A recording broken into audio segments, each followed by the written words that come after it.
Hi,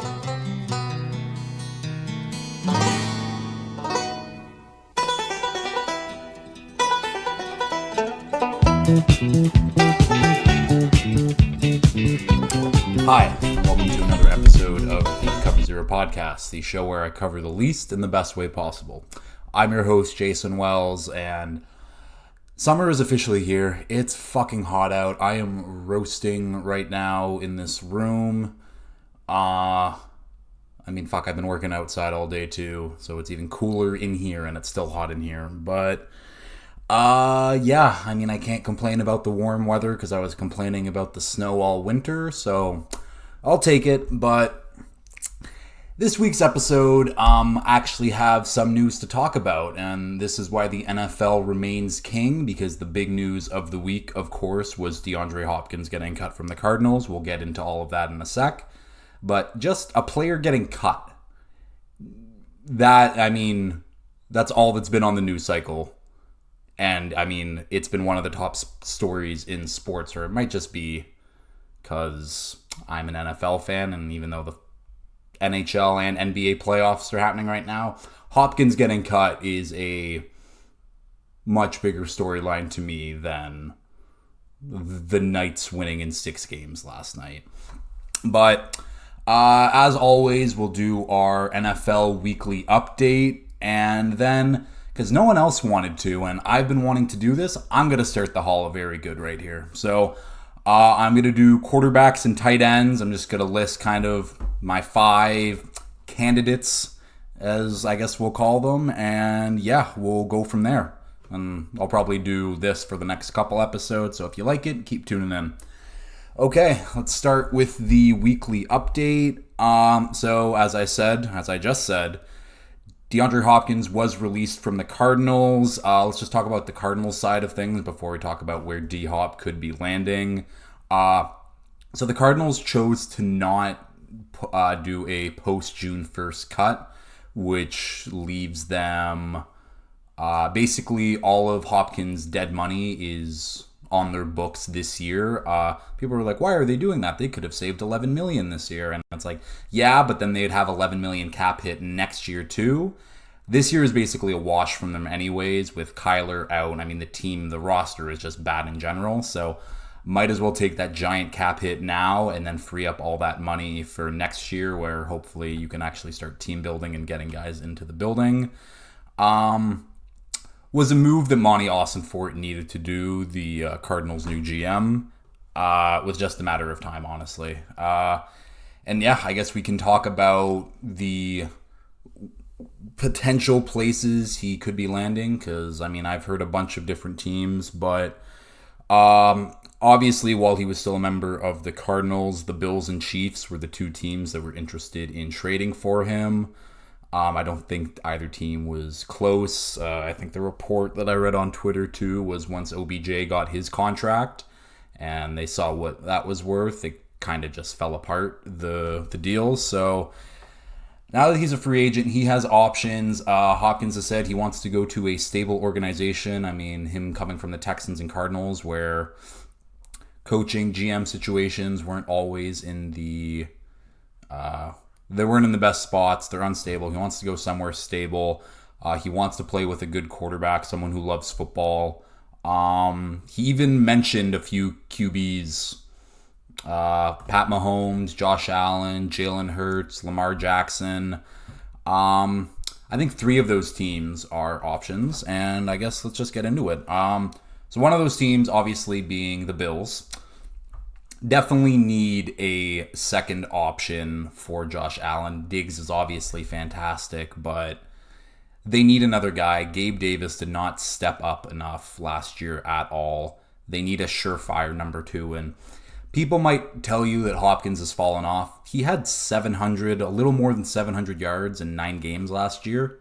That's a very good pace for a full season, especially when you won't be the number 1 guy because Diggs is opposite you.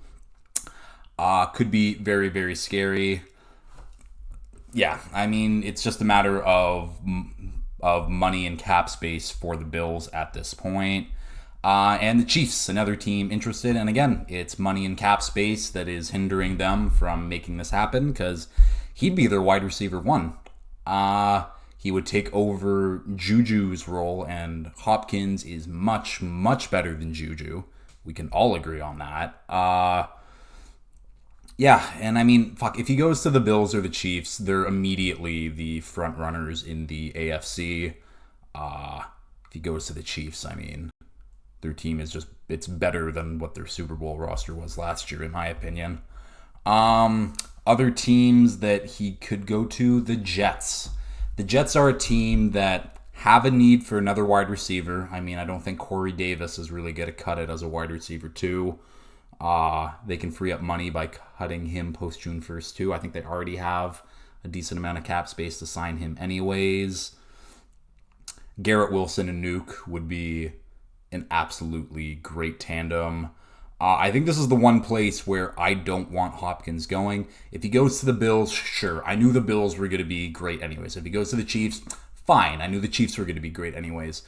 Going to another divisional opponent and it being the Jets, where, don't get me wrong, I don't think the Jets are going to make the playoffs. I think the Jets are going to be a very good team, though, this year. The AFC is just so tough.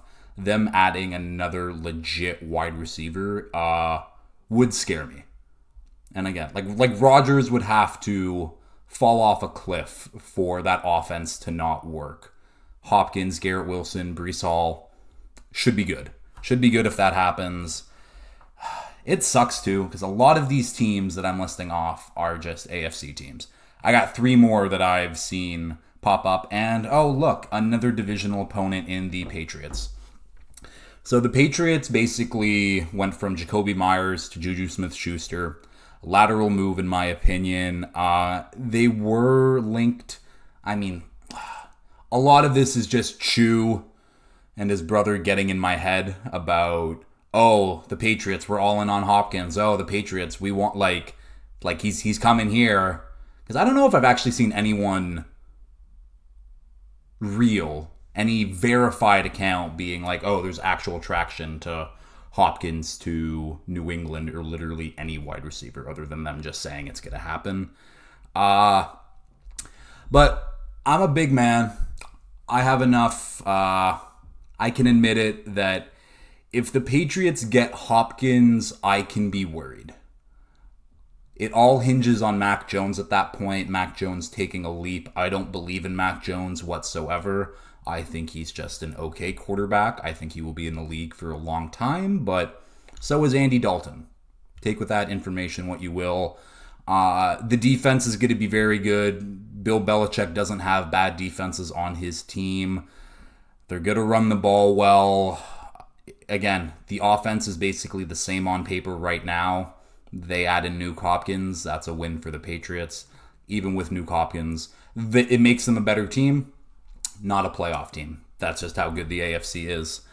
Last AFC team. No, I got 2 more AFC teams.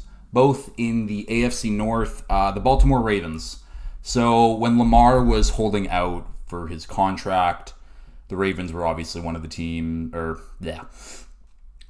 Lamar had his list of demands and what he wanted. One of those things was Hopkins. Now the Ravens did sign OBJ. They did draft Zay Flowers. Could they bring in Hopkins? Sure. That would be a crazy upgrade from, I mean, last year by the end of the season, I don't know, like Tyler Huntley was throwing to Deshaun Jackson and like DeMarcus Robinson was there. Who else was? I don't know. Either way. Deshaun Jackson, we all know, well past his prime at this point. But yeah, I mean, going from that to potentially DeAndre Hopkins, OBJ, Zay Flowers, Rashad Bateman, Mark Andrews, Devin Duvernay, Lamar would literally have no excuses. He would go from, oh, I don't have any help, to now, we're giving you all the help that you could possibly want. You got to deliver now. I don't think the Ravens make that move. I think they still want to see what Rashad Bateman can do. Put him on the outside. They could trade Rashad Bateman if they bring in Hopkins, but I think they like where they are right now with what they have. And then I'll go on to the next AFC North team, which would be the Cleveland Browns. Obviously, Hopkins has the connection with the Predator already, and the Browns do have the money, and right now the Browns receiving core is looking like Amari Cooper, Elijah Moore, who they traded for in the offseason, and Donovan Peoples-Jones, who is a UFA next offseason. So Nuke would obviously be an upgrade for a second receiving option there. It's whether or not the Browns pull the trigger. Again, I mean, I just listed 6 AFC teams where he could go. All of these teams are going to be good regardless of if he goes there or not. The AFC is so good. I just hate this. I hate that out of all the places, literally half the teams are out of the AFC, and he's going to go to the AFC. I just know it. It sucks. The one NFC team that I have seen rumored, though, is the Lions. So the Lions are obviously looking to make the playoffs after a disappointing end to the season last year. They just barely missed the playoffs. And now with Jameson Williams suspended for the first 6 weeks of the season, they could use another guy. That's for damn sure. Amon-Ra St. Brown is there, obviously. They do need more. Please sign Hopkins. Don't let him go to the AFC. I'm so done with the AFC being this overpowered conference right now. Like, realistically, I could say that I'm confident that 3 teams won't make the playoffs at all. At all. And that is the Colts, the Texans, and the Raiders, who we're going to talk about in a bit because they might not have a quarterback. But yeah, that's 3 teams out of 16 where I can 100% say they won't make the playoffs. Everybody else, I can make a case for. Where, I mean, there's teams like the Broncos who, again, is it a small chance? Yes. Do they have a chance? I think they do. It's wild. It's wild. I absolutely hate it right now. It's going to be such a fun year. I can't wait. But let's talk about these Las Vegas Raiders. So yeah, they might not have a quarterback. So when they signed Jimmy G in March, that would have been, he did not pass his physical. He's had a foot injury. I guess, yeah, that would have dated back from when he was with the Niners last year too. I guess that probably would have been his injury. But yeah, he did not pass his physical, and if he does not pass a physical at the start of the season, the Raiders can cut him without any cap casualties at all. No money on the books. I'll be honest, wouldn't be a bad thing for the Raiders, in my opinion. I think right now they're just kind of around. I don't think they're a serious team, especially with how good the AFC is. Have they made moves to improve? Sure. Do I think it matters this year? No. And if you go into the season without Jimmy G, and who is the Raiders' backup right now? Because I was going to say Jarrett Stidham, but I think he's on the Broncos now. Ooh, yeah. Their backup is Brian Hoyer, and then they have Aiden O'Connell and Chase Garbers. What a QB room. So yeah, I don't know. I think the Raiders should just punt on the season. Obviously, if Jimmy G is available to play, he's going to play because you can't just be complete ass. But if you're complete ass next year, you got a chance at Caleb Williams, you got a chance at Drake May. This puts you into the conversation of landing one of these quarterbacks, which is never a bad thing. But yeah, we shall keep moving on. We have a couple NFL. We got one rule change and one schedule change. Thursday Night Football is now allowed to be flexed. That's weeks 13 through 17 only. Shitty for fans, just for the fact that a lot of people buy their tickets months in advance and you have to travel, or some people travel to games. A lot of fans do travel to games, and then that comes with hotel and whatever cost, flights maybe, or yeah. And the NFL can just say a week beforehand, being like, oh, we're moving this game out and putting this game in. And then that leaves you with a hotel that you might be able to cancel with, get some of your money back. Maybe flights, you'll be able to get some of your money back. Sucks for the fans going to the game, but the NFL has always said that they make their money for what is on TV. That is the selling point. From someone who enjoys watching the game at home more than going to the live event, I'm fine with this. There are some real stinker Thursday night football games every year. If they can be flexed out, fine by me. I think the game that's going to get flexed out this year is going to be Saints-Rams. Two not very good teams. I mean, if you've been listening, you know that I think the Rams are going to be absolute dog shit this year, and the Saints are just going to be okay. The Saints could realistically make the playoffs. Doesn't make them a good team. NFC's fucking dog water. I hate it so much. Like, the fact that I can even say, oh, the Saints could make the playoffs. Like, the Saints are in the same spot as the Raiders right now. Like, if the Raiders were in the AFC, or if the Raiders were in the NFC and I knew Jimmy G was healthy, I could bet on the Raiders to make the playoffs in the NFC. In the AFC, they don't have a fucking chance. It is tough. It is tough to be a fan of any AFC team. It's going to be an absolute dogfight. The rule change that the NFL has made, though, they're ruining kickoffs. So they have made it now where you can get a touchback if you fair catch the ball anywhere on the field. Doesn't have to be in the end zone anymore. You can be on the 10-yard line. You could be on the 5-yard line. If you fair catch it, that ball gets moved to the 25. I get it's a safety thing. I understand. It just sucks. We're never going to see another player like Devin Hester again, where Devin Hester's whole career was based off punt and kick returns. It's sad. It's such a fun part of the game, and it's getting taken away, and I know it's for safety reasons.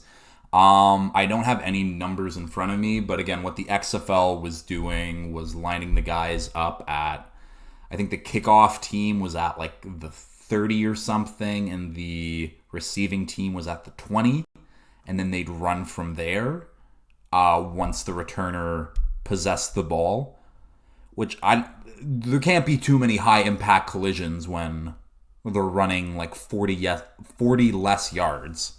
So I don't know how many people got injured on kickoffs in the XFL this year.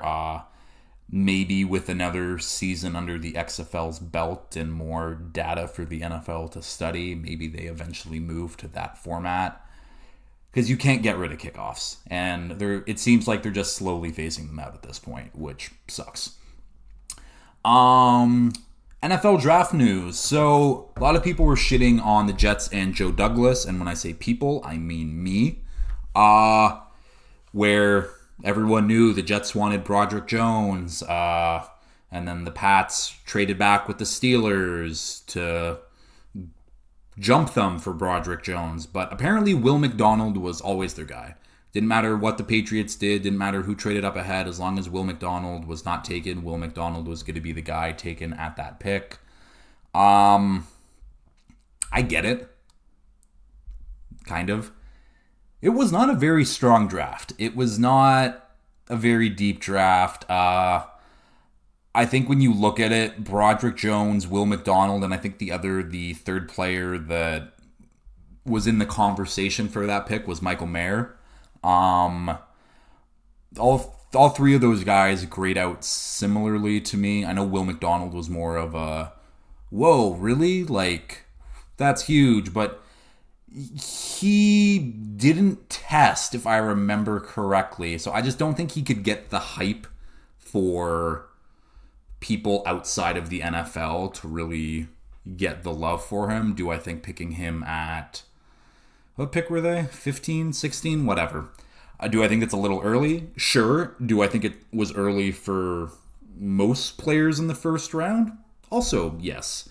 Just not a very weak draft, but I guess good for Joe Douglas he literally said, oh, the Patriots could trade back with the Steelers and they'd take Broderick Jones, and he called it. So, Good for Joe Douglas, I guess, for not getting finessed by the Patriots.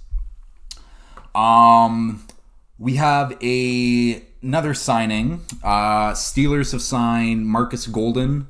If you don't know that name, Marcus Golden is an edge rusher who has played with the Cardinals for most of his career. He had 11 sacks in 2021 or 2020. Either way, he's recently coming off an 11 sack season. He's obviously not going to be asked to do that for the Steelers with TJ Watt and Alex Highsmith manning those edge roles, but should be exciting. I mean, having a guy who's had 11 sacks just a few years ago being a depth rotational piece for you, absolute home run for the Steelers. Great pickup for them.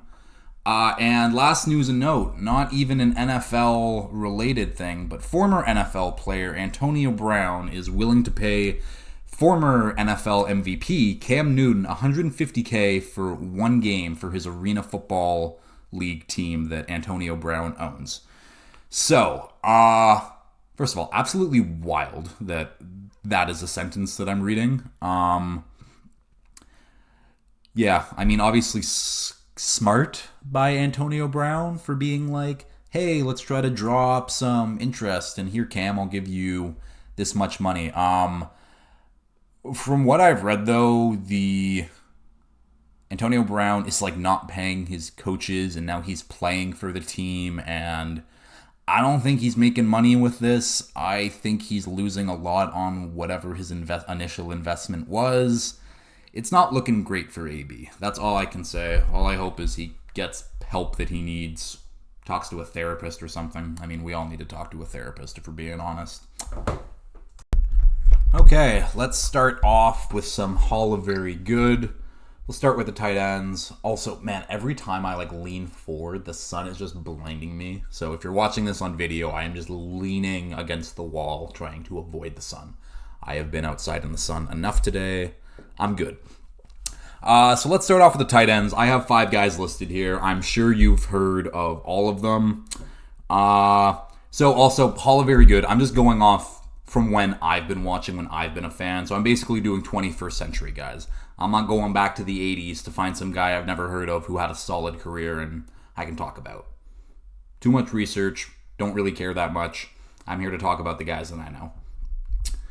So, starting at number 5, we have Kyle Rudolph. Kyle Rudolph, 12-year career, spent most of it with the Vikings, spent the 2021 season with the Giants, and the last season with the Tampa Bay Buccaneers. 2-time Pro Bowler, finished with 4,773 yards, 50 touchdowns.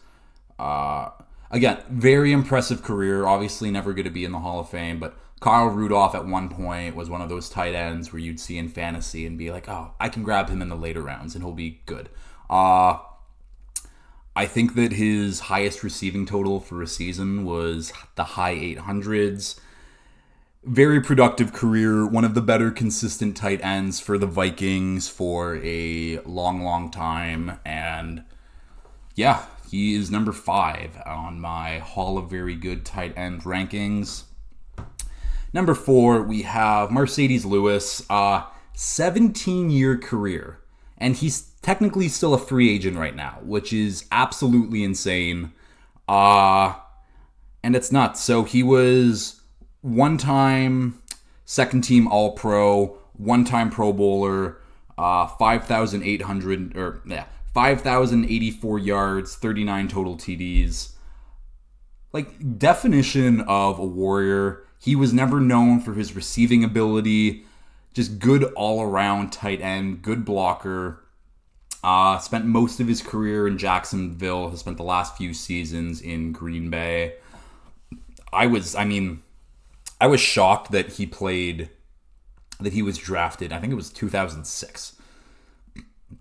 Wild. Absolutely nuts. Someone might give him a contract once camp starts. He probably still wants to play. Hell of a career for playing for that long. One of the... See, this is the thing, because I can't say, one of the best to play tight end, but one of the most well-respected tight ends of the last 20 years, you should say. Or I should say. Moving on to number 3, we have Heath Miller. 10-year career, 2-time Super Bowl champion, 2-time Pro Bowler, finished with 6,569 yards of 45 TDs. So spent all of those years with the Steelers. If you remember watching Steelers games when he was a part of that team, he would get it's like Pat, oh my God. It's like Pat Freiermuth right now. He gets a catch. They all chant, Muth. But before Pat Freiermuth, it was Heath Miller, and it was Heath. And again, just one of those consistent guys. This is the thing. All of these guys are just consistent. They never flashed. They never had spectacular, mind-blowing seasons, but just these are the guys, bread and butter, had a great NFL career. Not spectacular, not Hall of Fame worthy. Hall of very good. Heath Miller deserves to be in that conversation, 100%.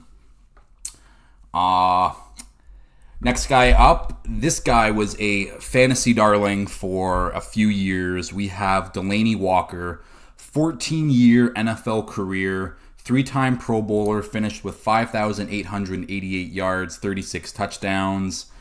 And part of Delanie Walker's problem was he spent the first half of his career in San Francisco sitting behind the guy who is number 1 on my Hall of Very Good list for tight ends. And then he went over to the Titans, and he had a 3-year stretch where I know he had a 1,000-yard season. And first of all, 1,000-yard season as a tight end doesn't happen often unless your name's Travis Kelce or Rob Gronkowski or one of these all-time greats. For Delanie Walker to hit that mark is absolutely incredible. Yeah, it was like a 1,000-yard season, and then he had like a couple 900-yard seasons to follow up after that. And one thing I didn't know about Delanie Walker, he's only 6'1". That is, I like to say I'm 6'2", but that's basically my height. As a tight end, that's fucking small. Obviously, he can move. He was great in space, but again, one of the best consistent guys, someone who you could rely upon. Was never your number 1 option, but goddamn was he good, Delanie Walker. And I teased it a little bit, but number 1 on my list is Vernon Davis. 14-year career, 2-time Pro Bowler, finished with 7,562 yards, 63 TDs, and sorry. One thing that I didn't know about Vernon Davis is he is a Super Bowl champion. So in between his stint with the Niners, where he spent the majority of his career, he got traded to the Broncos during the Broncos Super Bowl 50 run. And he had 0 catches in the playoffs. Doesn't matter. He has the ring. That's all that matters. One of those guys where Vernon Davis was like the first real special athlete of a tight end. Because you had guys like Gates and Tony Gonzalez, and obviously they're great tight ends, or great athletes, but Vernon Davis ran a 4.38 40. For a tight end, that is insane. He was essentially the first version of Kyle Pitts, even though Kyle Pitts is like 3 inches taller than him. Vernon Davis, hell of a career. That's all you can really say. One of those guys who might get lost in the history of the NFL at some point, but I'll always remember him because he was such a weapon for those Niners teams in the early 10s when they had Colin Kaepernick and Alex Smith going on their Super Bowl runs. Fun team to watch, fun player to watch. And I guess let's just get right into the quarterbacks. Starting off at number 5, there are better quarterbacks who I could have listed here, but I'm going to go with Ryan Fitzpatrick, Ryan Fitzmagic, Ryan Fitztragic at some points. 17-year career, 9 teams, and just an absolute legend. I don't have the teams down in front of me, but I'm going to go off the top of my head because I think I can do it. He played for the Rams, he played for the Bengals, he played for the Bills, he played for the Jets, played for the Dolphins. I have to put my mic down because I'm running out of fingers. Okay, so Rams, Bengals, Bills, Jets, Dolphins, Texans, Commanders. How am I missing? Come on, bad podcasting. I can't think of the last 2. They'll probably come to me at some point, and I will say them at some point when they do come to me. But one of those guys who would just come into a game and you don't know what to expect, has been journeyman backup quarterback for most of his career. And he just had some stretches where it would be like he's one of the best quarterbacks in the NFL. I know his run with Tampa when he came in for an injured Jameis, and I think he threw for 400 yards in 3 straight games or 2 straight games, and either way, he went on an absolute tear there. We can't forget about when he took that really bad Jets team, had a winning record with them, was 10-6. They didn't make the playoffs, but that was crazy. And then with Miami, with the pulling him for Tua, sitting Tua, putting Fitz back in, and he just had some crazy games like that. I will never forget that game against the Raiders where he throws up an absolute prayer with his helmet ripped, like basically getting ripped. I thought he was going to break his neck.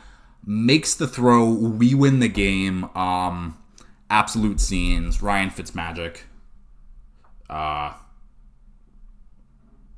definitely meant to say Fitzpatrick there, but I'm going with Fitzmagic. Fitzmagic, hell of a career. He's at number 5. Going on to number 4. We have Michael Vick. Michael Vick, 13-year career, 4-time Pro Bowler, comeback player of the year. If you're wondering what he was coming back from, it was prison. Michael Vick changed the way that the quarterback position was played. He was truly one of the first rushing quarterbacks and that actually used his rushing as a scheme, or they schemed his rushing talent into the offense rather than having that be like a last possible option type thing. Like, he had designed runs. His years with the Falcons were crazy. I obviously did not get to watch them because I was fucking... How old was I then? I was young. I was very young. What I saw from Michael Vick was when he came back post-prison, playing with the Eagles, and crazy. And it sucks what happened. I mean, he was in jail for 21 months, and if you don't know why, and I don't even know if he claims that he didn't know that there was dogfighting happening on his properties. Obviously, in with a bad crowd. I think there were like his childhood friends, I'm going to use that in air quotes, doing some shady shit behind his back. I don't know how much he actually knew about. Either way, fucking despicable to do that to any type of animal for fun. Did his time, came back, had a couple good seasons with the Eagles before Big Dick Nick came in and threw for 7 touchdowns in a game, which that doesn't get talked about enough. But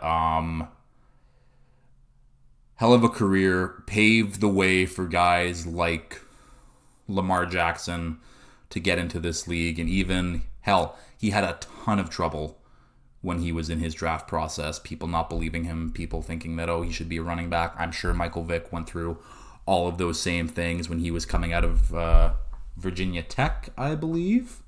That sounds right. But Michael Vick, number 4. Number 3 on the list, I've got Donovan McNabb. Donovan McNabb, 13-year career, 6-time Pro Bowler. For Donovan McNabb, he's one of those people who, again, when I started watching football, Donovan McNabb was probably on the later stages of his career. I don't even know if I saw him with the Eagles. All I remember from Donovan McNabb was playing on those Washington teams and them being god awful. But I do have a few fun stats for Donovan McNabb here.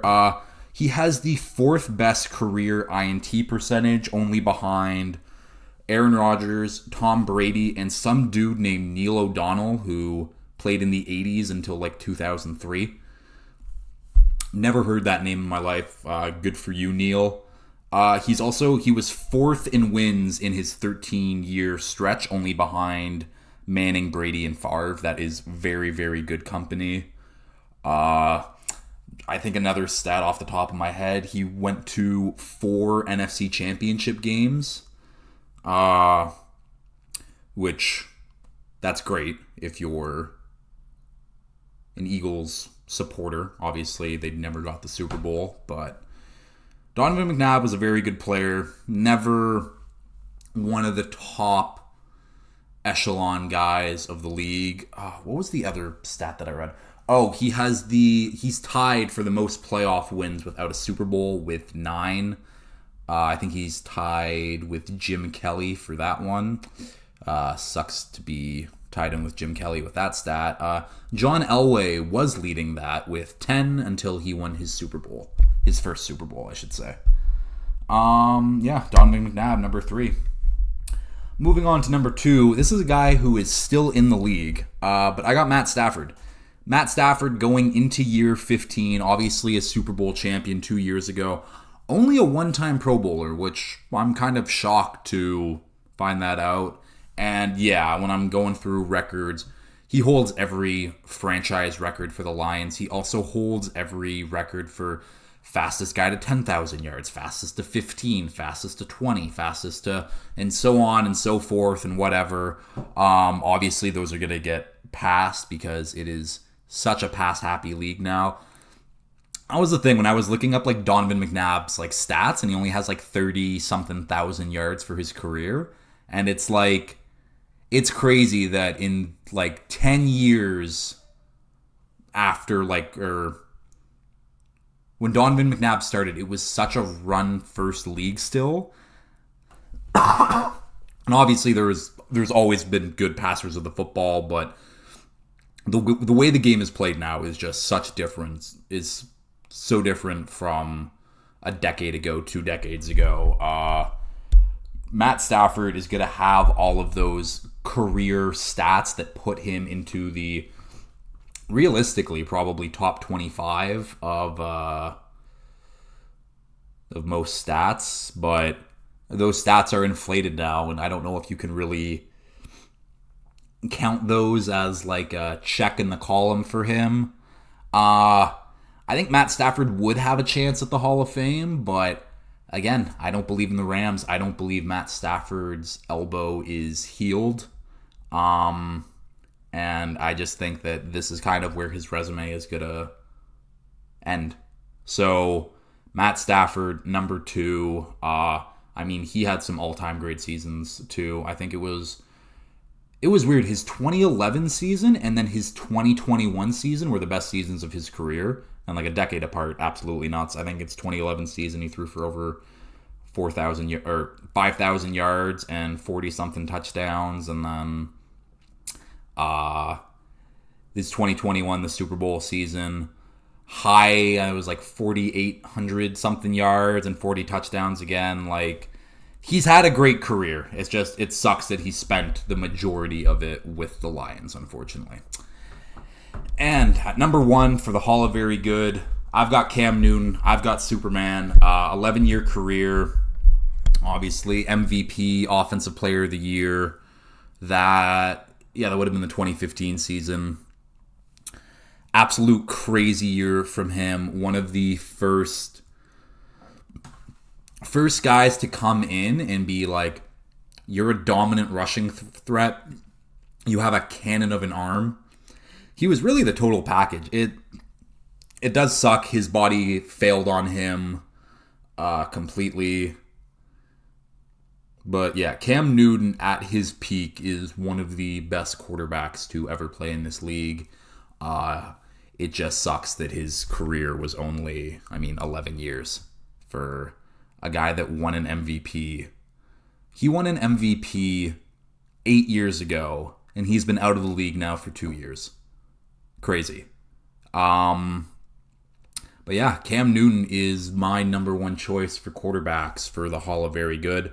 I think Cam Newton has a small chance at the Hall of Fame just because of what he brought to the table and I'm just talking about like not just what he did on the field, but what he also did off the field, and being a black quarterback in such a white dominant position, especially back when he was drafted in 2011.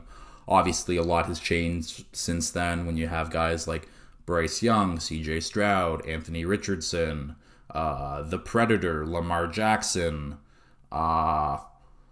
Desmond Ridder. I know I'm forgetting guys too, but like 20 years ago, there weren't black quarterbacks in the league.